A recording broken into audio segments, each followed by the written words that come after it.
Morning बच्चों। तो आज हम लेके आ गए अपनी अगली क्लास। जैसा कि तुम सबको पता है कि आज महाशिवरात्रि है, तो आप सबको महाशिवरात्रि की बहुत बहुत शुभकामनाएं। और आज देखो सुबह उठ के मैं सबसे पहले तुम्हारे लिए क्लास रिकॉर्डिंग कर रहा हूँ। आज मैं नहाया भी नहीं हूँ, तो ठीक है, ये मत समझना, लेकिन हमको केवल पढ़ने से मतलब है, ठीक है ना। तो आज जो हमारे कौन सा टॉपिक चल रहा था, ट्रायंगल चल रहा था। ट्रायंगल में हमने 6.1 के लिए हमने समरूपता और सर्वांग सत्ता का चैप्टर क्लियर कर लिया था। आज जो मैं आपको पढ़ाऊंगा वो एक बहुत इंपॉर्टेंट थ्योरम पढ़ाने जा रहा हूं, जिसको आप बोलते हो आधारभूत आनुपातिक प्रमेय, या जिसका दूसरा नाम है थेल्स प्रमेय। ये एक बहुत इंपॉर्टेंट प्रमेय है जो आपकी 6.2 जो पूरी प्रश्नावली है वो पूरी की पूरी इसी के ऊपर बेस्ड है। तो अगर आपने इसको ढंग से पढ़ लिया ना, तो आपकी 6.2 में एक भी सवाल ऐसा नहीं होगा जो आप नहीं कर पाओगे। और इसमें से डेफिनेट चांसेस है कि एक क्वेश्चन तो आना ही है बोर्ड के एग्जाम में। और जैसा कि देखो ये वाला जो क्वेश्चन है ये भी माध्यमिक शिक्षा बोर्ड राजस्थान 2013 में सीधा सीधा इस प्रमेय को पूछा गया सिद्ध करने के लिए। तो चलिए करें स्टार्ट। चलो देखो, सबसे पहले इसका नाम क्या है, आधारभूत आनुपातिकता प्रमेय, या दूसरा नाम है इसका थेल्स प्रमेय, थेल्स थ्योरम। तो इसका स्टेटमेंट क्या कहता है, इसका जो कथन है वो क्या कहता है। सबसे पहले देखो, यदि किसी त्रिभुज की एक भुजा के समांतर अन्य दो भुजाओं को काटते हुए कोई रेखा खींची जाए, जो दो रेखा खींची जाए तो वह त्रिभुज की अन्य दो भुजाओं को समान अनुपात में विभाजित करती है। आया समझ में? नहीं आया? देखो दोबारा पढ़ते, चलो ठीक है। यदि किसी त्रिभुज, मान लो हमारे पास एक त्रिभुज है, देखो यहां पे मैंने लिया है त्रिभुज ए बी सी। त्रिभुज कौन सा हमारे पास, ए बी सी। यदि किसी त्रिभुज की एक भुजा के समांतर, हमारे पास तीन भुजाएं हैं, A B A C B C, मैंने कोई सी भुजा ले सकता हूं, मैंने यहां पर मान लिया बीसी भुजा, ठीक है। बीसी भुजा के समांतर, इसके समांतर अन्य दो भुजाओं को काटते हुए कोई रेखा खींचूंगा मैं। तो जो रेखा मैंने खींची है, जो दो भुजाएं कौन सी बची मेरे पास, ए बी और ए सी, इनको कौन कौन से पॉइंट पर, डी और ई पॉइंट पर जो काटती है, और किसके समांतर होनी चाहिए, बीसी के समांतर। वो कौन सी खींचती मैंने, डी रेखा। तो ये जो रेखा है डी, ये त्रिभुज की अन्य दो भुजाओं को, अन्य दो भुजाएं कौन सी, ए बी और ए सी को क्या करेगी, समान अनुपात में विभाजित करेगी। देखो एक बार फिर से देख लो, हमारा स्टेटमेंट हमसे क्या कह रहा है कि यदि कोई त्रिभुज है हमारे पास, सपोज करो कोई भी त्रिभुज है, हमने ले लिया यहाँ पर ए बी सी त्रिभुज। त्रिभुज एबीसी में कोई भी आप भुजा ले सकते हो, तीनों में से हमने ले लिया बीसी भुजा को। इसके समांतर हमने एक रेखा खींची डीई। जो रेखा है डीई वो बाकी जो दो भुजाएं हैं, ये वाली और ये वाली, इनको काटनी चाहिए। तो देखो काट रही इनको डी और ई पॉइंट पर।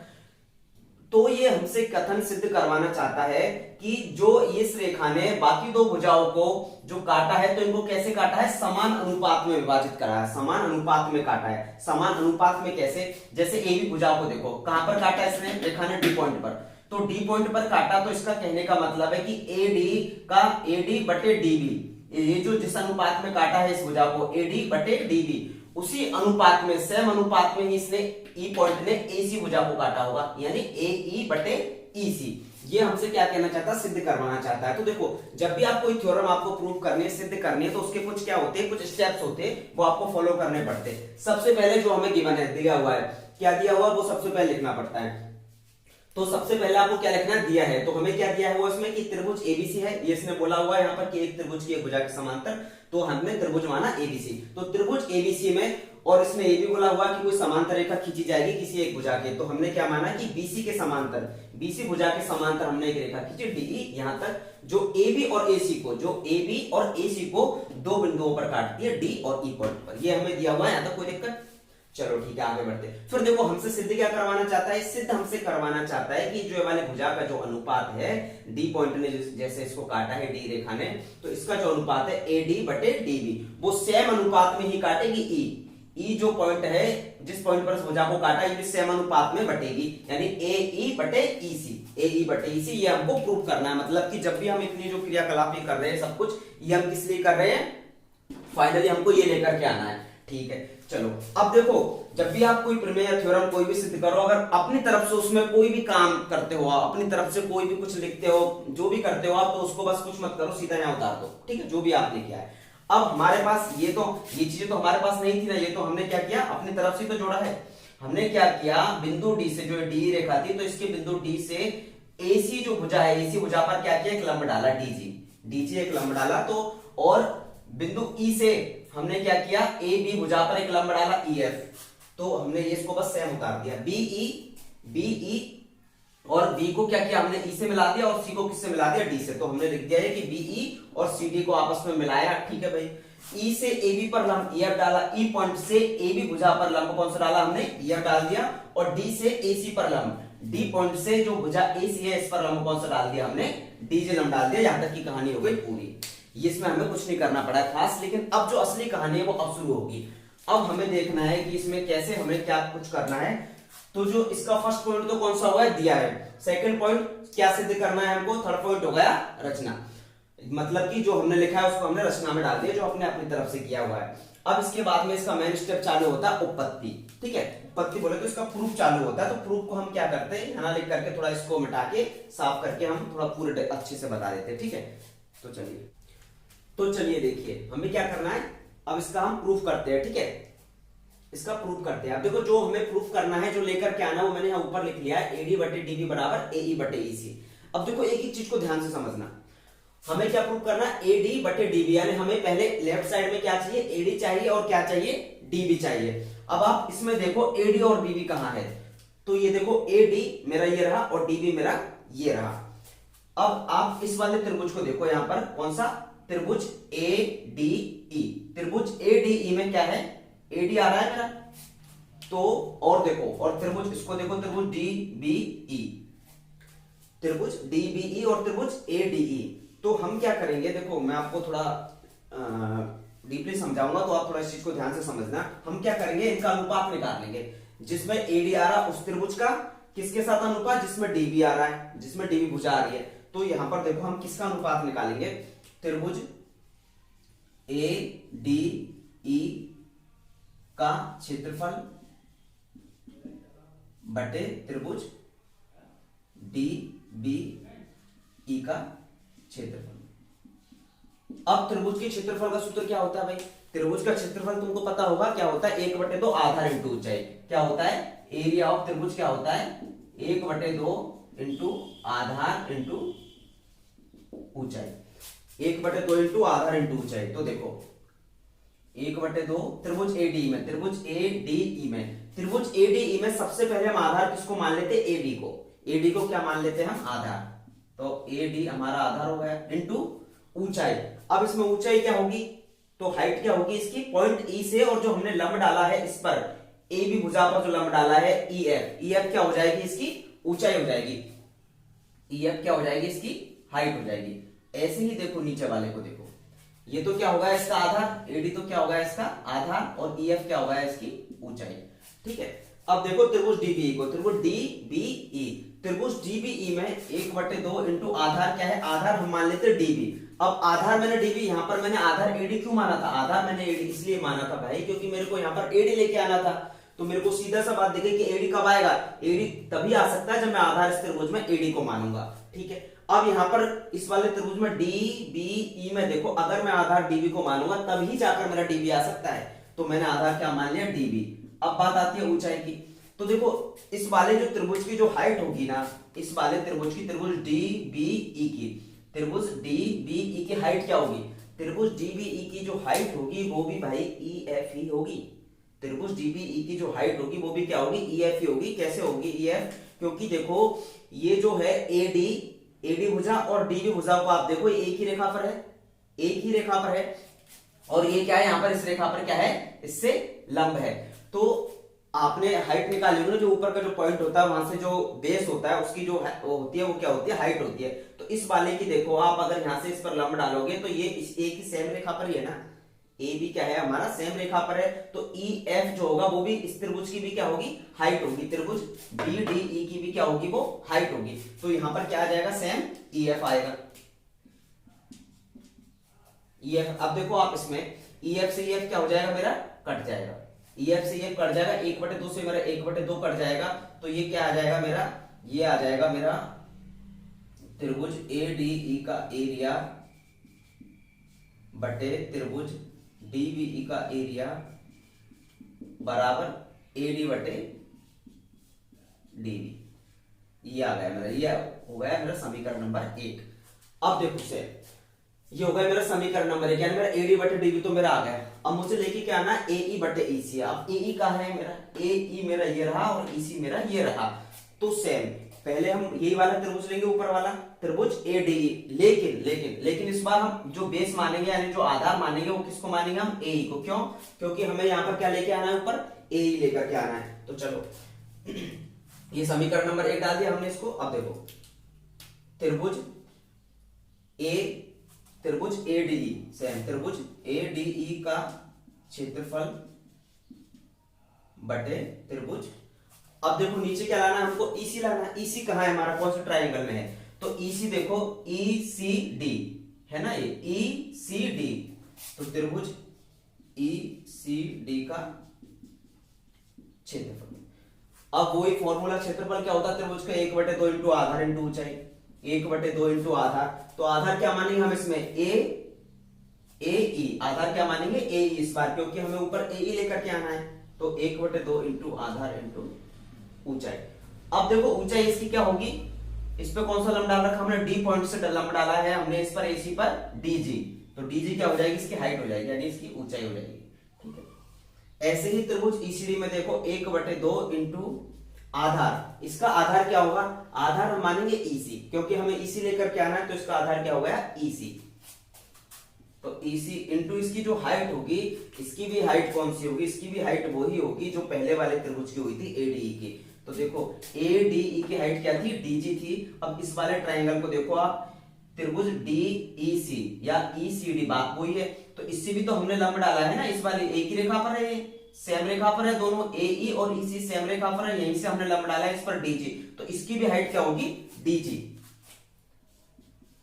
ये दोनों कट जाएंगे आपस में, और ये देखो 1/2 से 1/2 कट गया। देखो आप तो सीधा सा फंडा याद रख लो, हमको प्रूफ क्या करना है, एडी बटे डी बराबर एई बटे ईसी।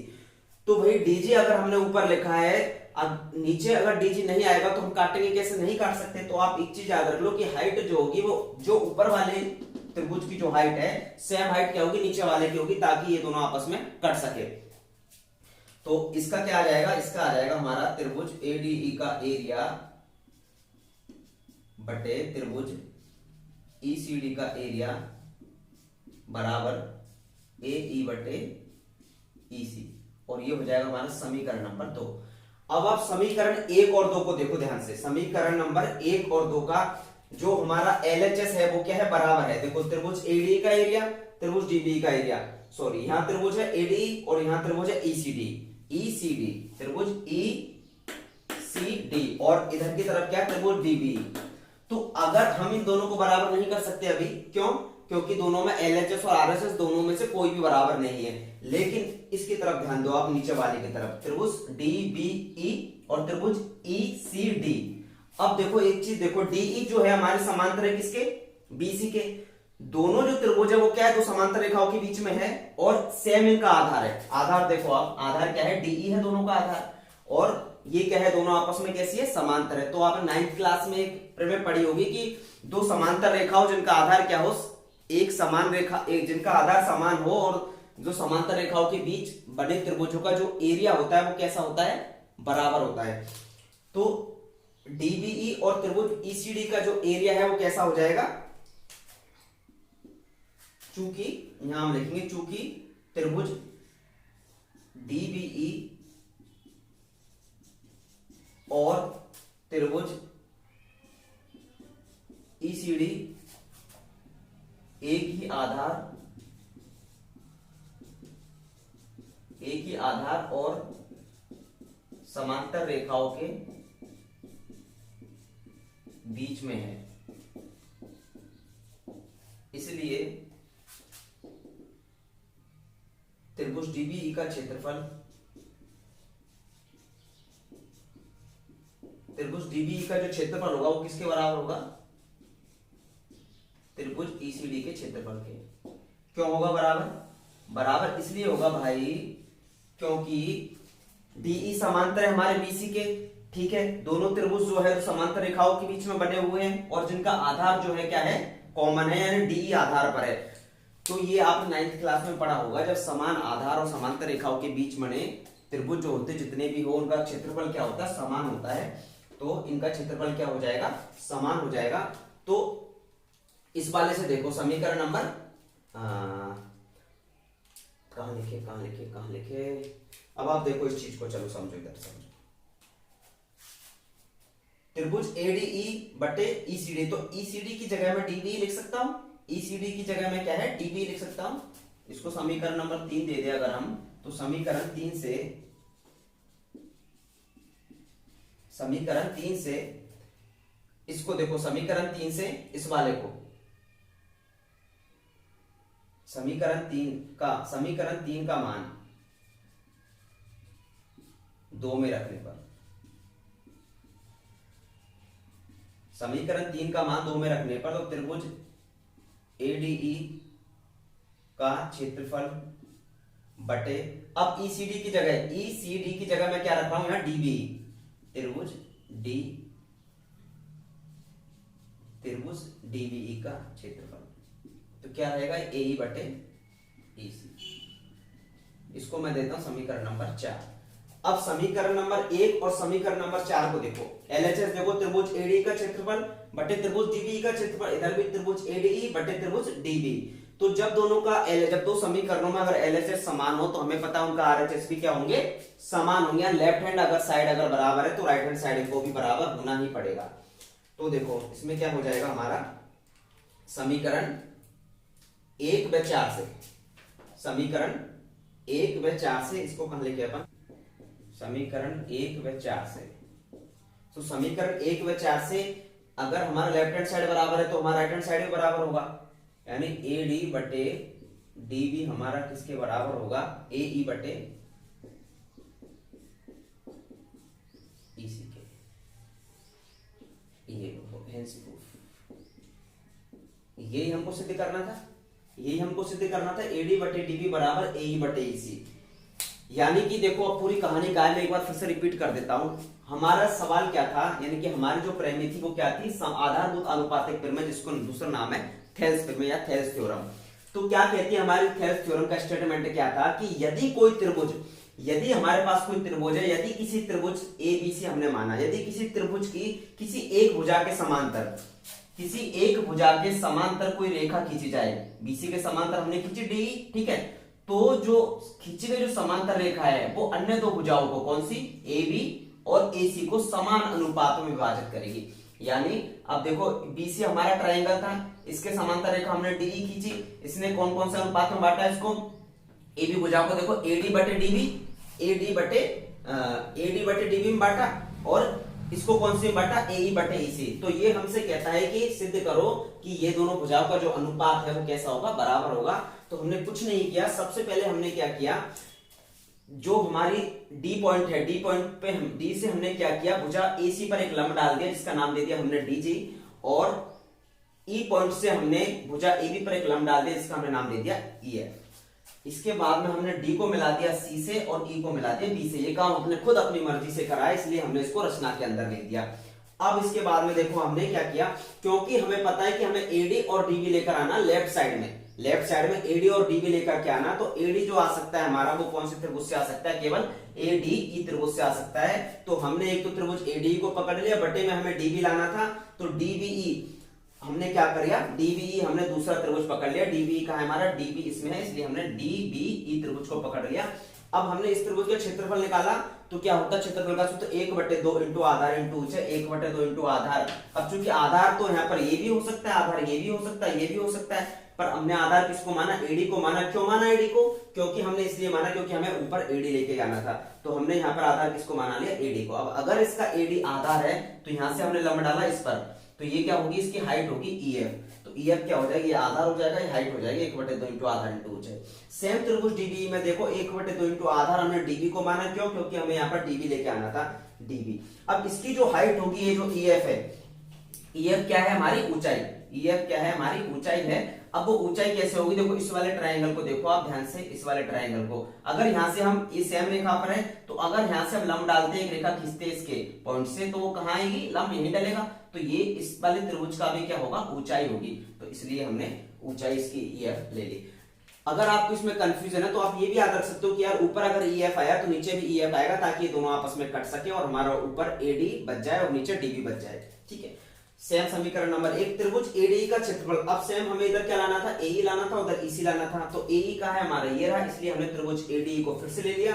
एडीई का क्षेत्रफल 1/2, लेकिन इस बार हमने आधार किसको माना, एडी को ना मान करके एई को माना। क्यों माना एई को, क्योंकि हमें पता है कि हमें यहाँ पर क्या लेके आना है, एई लेकर के आना है। तो एई इंटू डीजी क्या हो जाएगा इसका, इस बार इसकी जो इस पर जो लंब डाला है हमने डी पॉइंट से, वो कौन सा डाला, डीजी। तो इसकी क्या हो जाएगी, हाइट हो जाएगी, तो ये डीजी आ जाएगा। सेम हमने त्रिभुज ईसी, क्योंकि ईसी लाना हमारे पास में, ईसी कहाँ है, ईसी हमें पता है कि यहाँ पर है ईसी। तो ईसी को लेने के लिए हमने कौन सा ट्राइंगल लिया, त्रिभुज ईसीडी। ईसीडी में देखो हमने ईसी क्या बना लिया, हमने बेस मान लिया, इसको आधार बना लिया। क्यों, क्योंकि हमें ईसी लेकर के आना था। और हाइट जो होगी इसकी सेम, आप देखो हाइट सेम इसकी ये ही होगी डीजी। इस वाले जो ट्राइंगल है हमारे पास ईसीडी, इसकी हाइट भी क्या होगी, डीजी होगी। क्योंकि हमें को पता है सीधी सी बात की हमारा कट जाना चाहिए दोनों आपस में, ताकि हमारा क्या बच जाए इधर, एई बटे ईसी बच जाए। ठीक है, एई बटे ईसी। समीकरण 1 और 2। अब समीकरण 1 और 2 को ध्यान से देखो आप, लेफ्ट साइड में देखो, इधर है त्रिभुज एडीई का क्षेत्रफल बटे डीबीई का क्षेत्रफल, और इधर है हमारा त्रिभुज एडीई का क्षेत्रफल बटे ईसीडी का क्षेत्रफल। हमारा ये दोनों तो बराबर आ गए। हमें पता है कि जो यही हमें लाने थे, हमें क्या लेके आने थे, एडी बटे डीबी, ये आ चुका है, एई बटे ईसी आ चुका है। लेकिन इनको बराबर करें तो करें कैसे, अगर हमारा एलएचएस बराबर हो तभी तो जाके आरएचएस बराबर कर सकते। तो चूंकि हमारा एलएचएस बराबर नहीं है, पर आप एक चीज देखो, यहाँ पर त्रिभुज डीबीई है और त्रिभुज, इसमें देखो त्रिभुज डीबीई, त्रिभुज डीबीई, और इधर है त्रिभुज ईसीडी। दोनों देखो कौन कौन सी भुजाओं के बीच में बने हुए, कौन कौन सी रेखाओं के बीच में बने हुए, बीसी के और डीई के, और दोनों आपस में कैसे समांतर है। ये बात हमें कहां से पता चली, यहां से, जो हमने डीई को समांतर ही तो खींचा है बीसी के, और दोनों का जो आधार है वो क्या है, डीई समान है। तो जब आधार समान हो, दो समांतर रेखाओं के बीच में बने जो त्रिभुज होते हैं, उनका जो एरिया होता है, क्षेत्रफल होता है, वो कैसा होता है, समान होता है। इसलिए मैं त्रिभुज डीबीई को, त्रिभुज डीबी का जो क्षेत्रफल उसको ईसीडी लिख सकता हूं, ईसीडी का क्षेत्रफल। बिल्कुल, समीकरण 3 को देखो। अब समीकरण 3 से हमने क्या किया, त्रिभुज डीबीई के क्षेत्रफल की जगह त्रिभुज ईसीडी का क्षेत्रफल लिख दिया, किसमें, समीकरण नंबर 2 में। समीकरण 3 का मान समीकरण 2 में रख दिया हमने। तो हमारा क्या हो गया, इसको देखो, त्रिभुज एडीई का एरिया बटे ईसीडी की जगह मैंने क्या किया, डीबीई रख दिया यहाँ पर, और ये ऐसे ही एई बटे ईसी। अब आप समीकरण नंबर 4 और समीकरण नंबर 1 को देखो, दोनों बराबर है क्या, एलएचएस बराबर है, बिल्कुल बराबर है। तो जब एलएचएस बराबर है दो समीकरणों का, तो हमें पता आरएचएस को बराबर होना ही पड़ेगा। तो दोनों क्या होंगे, ये एडी बटे डीबी बराबर एई बटे ईसी, और यही हमको क्या लेके आना था, ये हमको प्रूफ करना था। तो ये हो गया आपकी थेल्स थ्योरम। इसको माध्यमिक शिक्षा बोर्ड राजस्थान में 2013 में सीधा सीधा पूछा गया है। इसके ऊपर ही आपकी जो एक्सरसाइज 6.2 है, पूरी इसी के ऊपर बेस्ड है। अगर आपने ये ढंग से समझ लिया तो समझो 6.2 में कोई भी सवाल ऐसा नहीं है जो आप नहीं कर पाओगे। तो बस इसकी प्रैक्टिस करो, ठीक है। और कोई चीज समझ में नहीं आए तो कमेंट बॉक्स में लिख देना, मैं फिर से बता दूंगा नेक्स्ट क्लास जब लेंगे। और वीडियो अच्छी लगी हो तो लाइक करो, शेयर करो अपने दोस्तों के साथ, और चैनल को सब्सक्राइब करो। Thank you, best of luck.